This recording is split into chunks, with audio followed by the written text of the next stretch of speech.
All right. So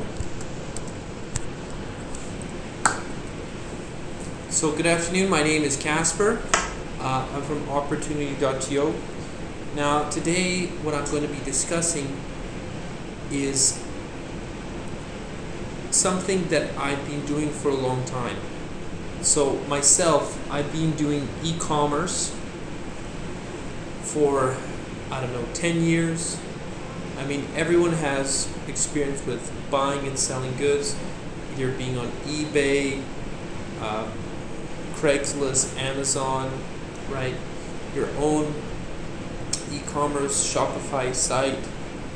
And now even Facebook Marketplace is getting relatively popular, and I find an increasing amount of goods being posted there because so people are spending so much time in that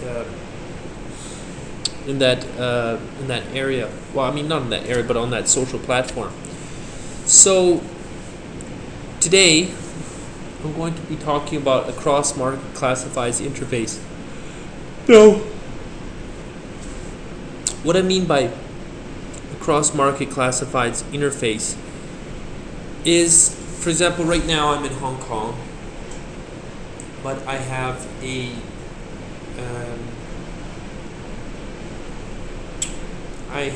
business in Vancouver, BC. And at times we use classifieds to advertise and sell our goods, including traditional online marketing strategies. So, is there value in knowing what local classifieds are being advertised on the other side of the world? And the answer to that is, of course, yes. Because no one can judge what the value of a good is that is desired on the other side of the world. It is impossible to judge. For example, if you go to manufacture a good, say it costs $100 to manufacture, and you have yourself $200. So even the retailer can make some money. Now, but if that good is used, how do you price it? Well, the pricing has nothing to do with the tangible value. A lot of people would say, yes, it does, but the answer is no, because some people just want to get rid of stuff. Some people need the money immediately. Some people don't perceive value in it, nor do they wish to seek it. So they are selling it. They're selling for what they can get, what they assume they can get. And so there's a massive net benefit for people who might participate in something that we're going to be doing in the near future. Centralizing commerce. If you have any questions on how to get to participate on our team, just send email at info@opportunity.to. So why do I have the authority to speak about the subject? I've been directly exposed to hundreds of thousands of job applications, the data behind it by running a job search application. So we've been running opportunity.to, March and I, for a number of years. It's slowly, incrementally growing over time. There is more demand and interest. We do not charge employers for posting jobs, so we are gaining a little bit of traction slowly, but I mean, we're late to the game, where I think we're almost 30 years, not 30 years, but definitely 25 years late to the game. So products in local markets are isolated due to the failure of things being able to be physically moved economically. So, not even that, it's just the obscurity of it, if they exist. No one in Toronto is going to pick up a newspaper in Vancouver to seek what's on the classifieds. And used goods have different values in different areas. For example, snow shovels in Vancouver may not have the same perceived value as they do in Toronto. The reason being is Vancouver, British Columbia, where I'm from, doesn't have snow very often, and if there is, it's never that deep. So do you really need a snow shovel? A lot of people ask themselves this question. Whereas in Toronto, it's almost a guarantee you need one. So the higher value of this good is exclusive to certain markets. And the ability for those products to freely move between these markets is that which creates value. So products in local markets are isolated due to the failure of things being able to be physically moved economically. You can't move that snow shovel economically from Toronto to Vancouver or Vancouver to Toronto. There's a number of reasons why. First of all, no one knows whom to speak to. How do they negotiate? How does money get transferred? And so, if one party is willing to voluntarily part with their goods in the promise that they shall receive funds in the future at a greater value than that of holding onto the item, then they will do that. So how do we get started? So the labor component of shipping and managing goods at times exceeds the product value. The fact is, if you want to get that snow shovel from Vancouver to Toronto, well, what do you have to do? You talk, you negotiate. One person sends payment, because you would never send a good without payment first, right? You would never send a good without payment first. So there has to be some intermediary, some kind of marketplace, so I can carry this as escrow. We all know about eBay. eBay is basically, it functions as an escrow agent. It's the third party that carries the It carries the liability for the failure of transaction. And so they use PayPal on that platform. So the labor component of shipping and managing goods at times exceeds the product value. The labor component of shipping and managing goods at times exceeds the product value. See, I write these things and I bewilder myself. The labor component of shipping and managing goods. So basically what I'm trying to say is moving the snow shovel from Vancouver to Toronto and actually managing with the wrapping, the advertising, posting it onto a classified site, following up with clients, making sure that the time is appropriate for both parties to meet. If any cancellations do happen, a set price. I mean, I have sold on Craigslist a lot, and you agree on a price, or they don't say, and they show up and they go, let's say the product is $50, and I'll give you $25, and you say no, and they drive away. Why? Because that's their strategy, right? When you see the cash in your hand, you see it, you have a lot more negotiating power when things are hypotheticals. And because a lot of people have gotten used to that kind of interaction on Craigslist, it's not as effective as it was in the past. And so people have adjusted their prices accordingly, because the Craigslist has created a culture of commerce, a certain etiquette, right? So there will be an exceeding demand for access of first world products to the third world. I mean, this can be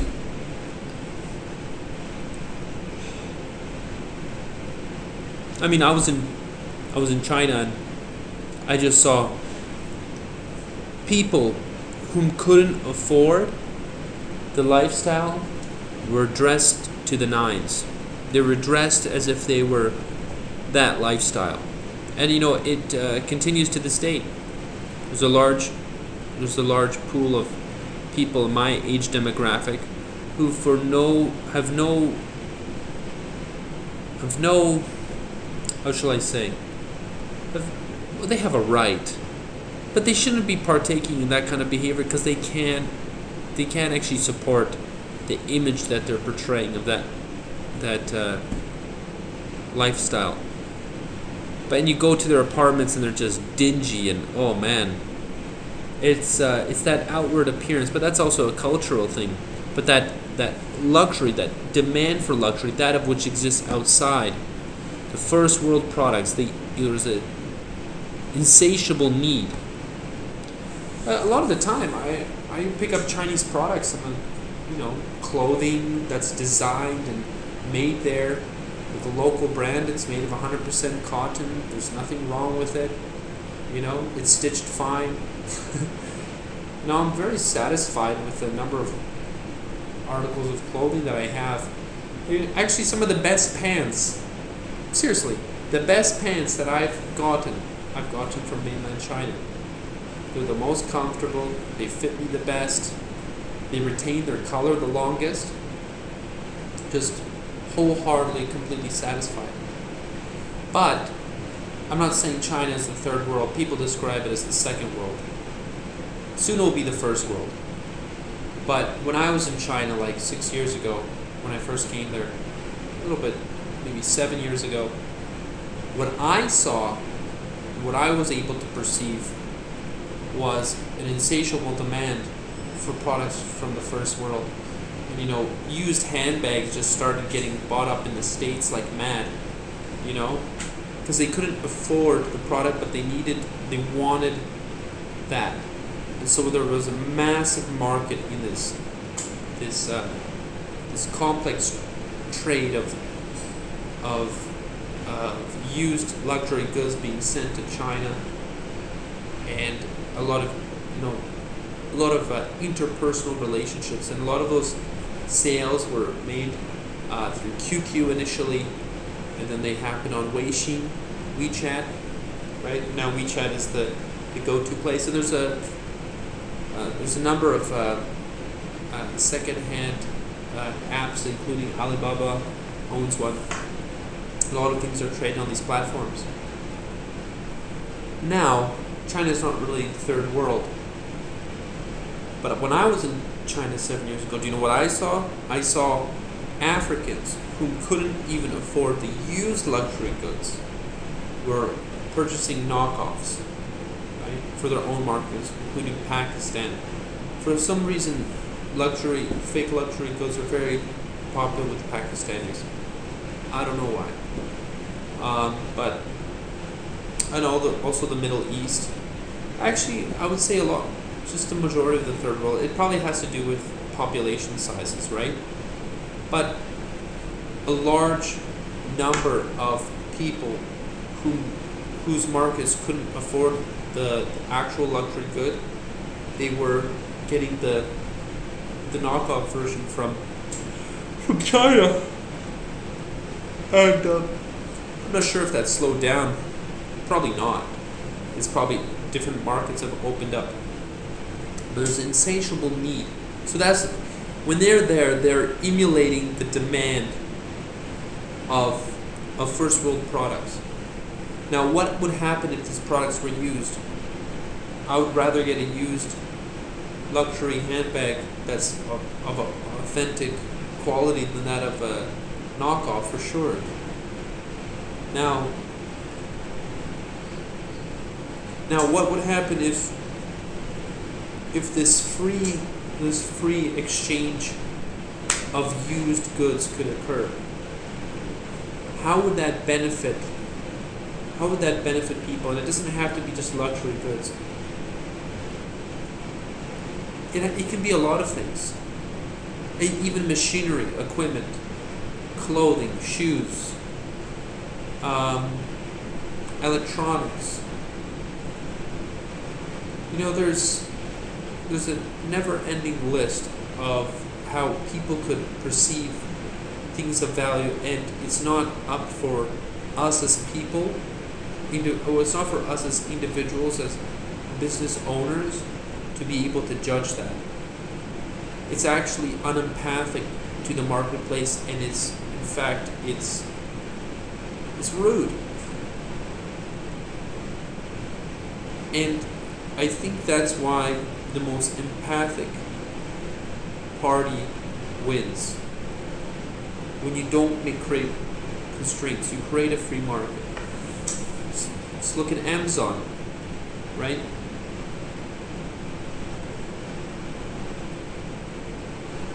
It's you're free to exchange goods. You send them goods, you receive goods. And I think this, it's a lot of people will argue, yes, the niche is critical, that's important, so you can build that brand. But that's all going to get chopped up and absorbed by a greater market, because people just don't need that single niche product. They need an assortment. They need a t-shirt, and they need a USB cable. They need high heel shoes, and they need makeup. They need a blender, and they need a mouse or an office chair, whatever. So it's not for us as business people to be able to. This is my perception of the future. If you're judging for what your client needs, you're not actually interviewing the client. So they're not a client of yours already, so you're not going to be able to get their business. So it's your responsibility as a business owner to be empathic to the needs of people, and that's why, maybe in some way, Jeff Bezos and Jack Ma are the most empathic people in the whole world. Maybe as individuals they may not be, but their actions speak of that. They allow free exchange of goods. There's nothing more Buddhist than that, I don't think. Right? They don't judge people. Anyone is free to do commerce. And that's real empathy. Right? It's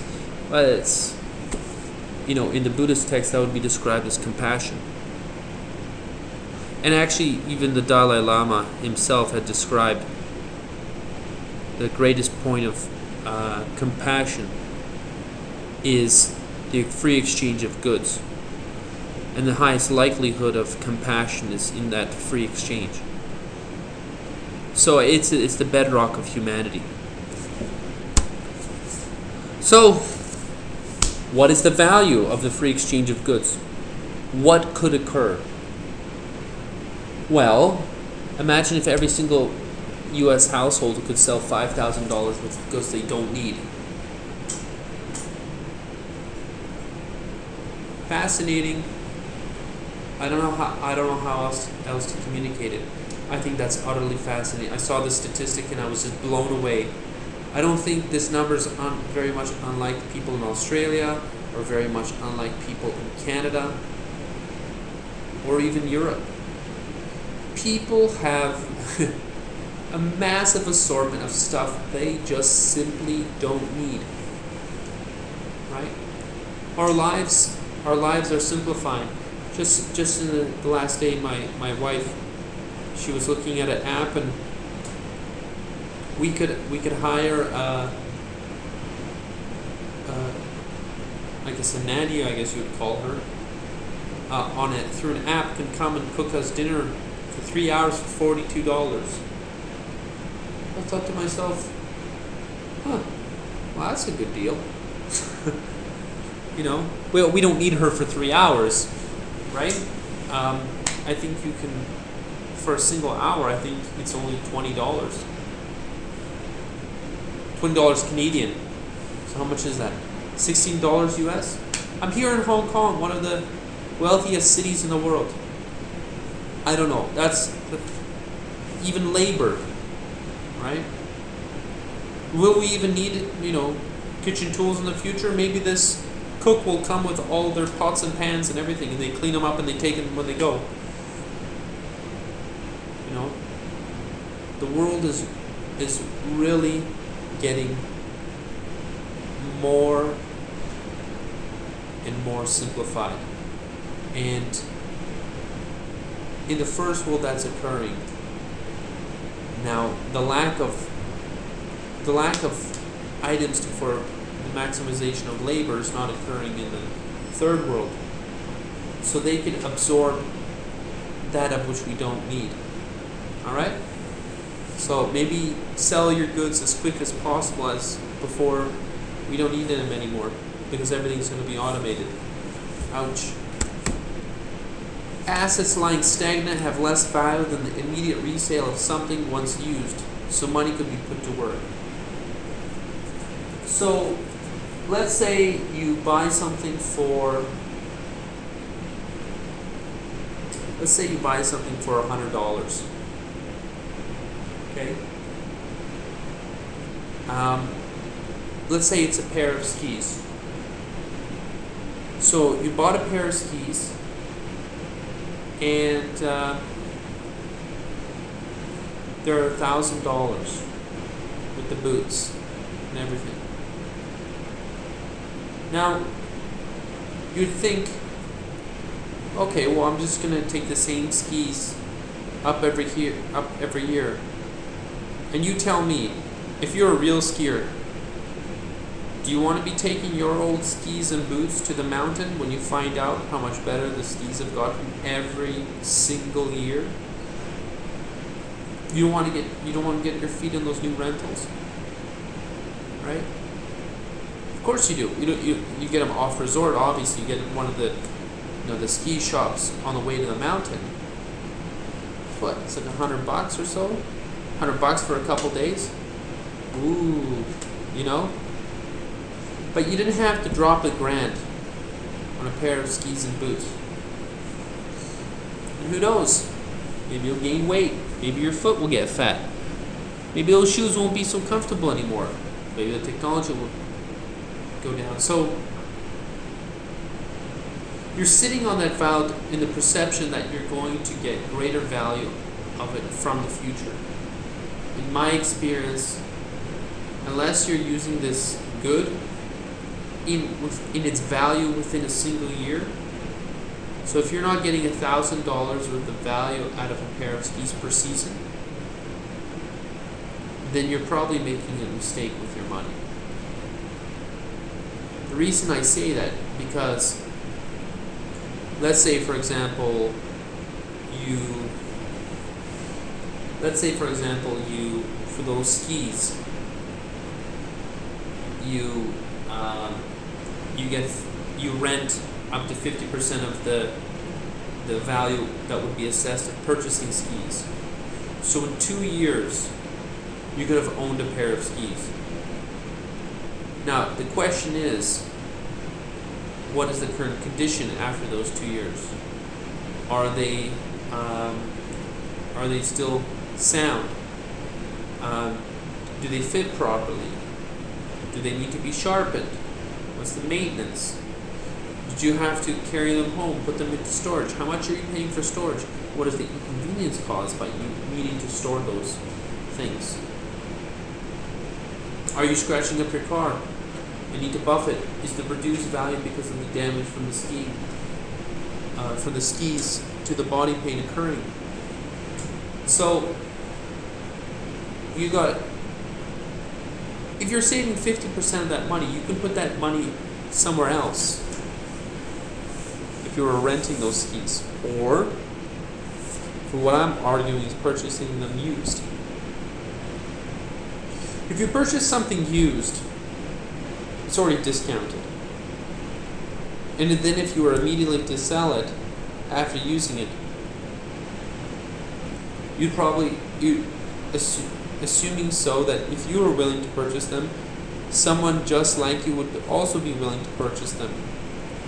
So would there be any loss of value? Because all the risk has been taken away, because that the value is higher than that of the price you're paying.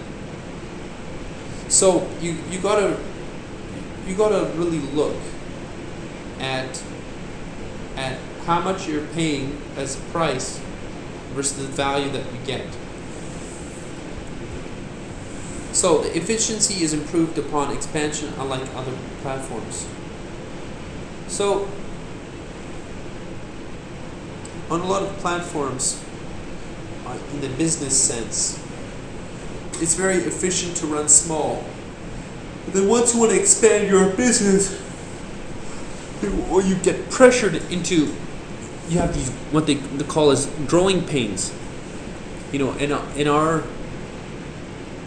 our business, we've had to innovate out of it. It's very, very, very, very challenging. It's very challenging. It's very difficult. And for us, it required a massive amount of innovation and perception and the test of the market. You know, we've foregone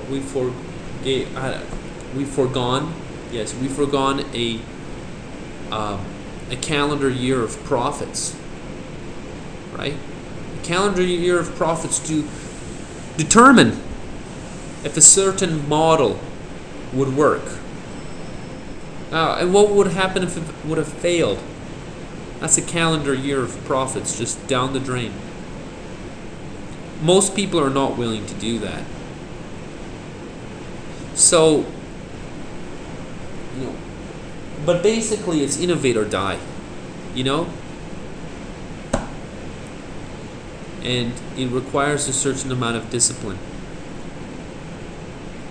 With this, once you have more people involved, right, in the actual use of the platform, then it becomes much easier to scale, and the reduction of expenses would occur, right?